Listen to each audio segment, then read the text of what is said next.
الحمدللہ والصلاة والسلام علی رسول اللہ۔ سوتے وقت دوبارہ وضو کرنا۔ سوال کیا گیا ہے، حدیث مبارکہ میں آتا ہے کہ نبی مکرم صلی اللہ علیہ وآلہ وسلم سونے سے پہلے وضو کیا کرتے تھے، تو کیا اگر میرا عشاء کی نماز والا وضو قائم ہو تو کیا میں اسی وضو کی حالت میں سو جاؤں؟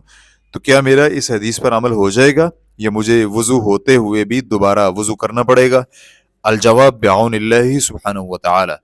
سونے سے پہلے وضو کرنا مستحب عمل ہے، چنانچہ انسان کو سونے سے پہلے وضو کا اہتمام کرنا چاہیے۔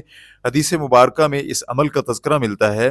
آپ صلی اللہ علیہ وآلہ وسلم کا فرمان ہے، جب تم اپنے بستر کی طرف آؤ تو نماز جیسا وضو کرو۔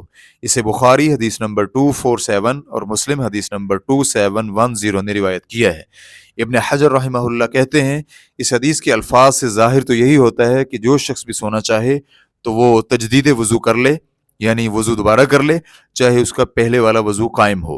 اور علامہ نووی رحمہ اللہ کہتے ہیں، اگر کسی کا وضو قائم ہے تو یہی وضو اس کے لیے کافی ہے، کیونکہ یہاں با وضو حالت میں سونا مقصود ہے کہ اگر اس رات موت آ جائے تو وضو کی حالت میں ہو اور خواب بھی سچا آئے اور نیند میں شیطان تنگ نہ کرے اور ڈرا اور دمکا نہ سکے۔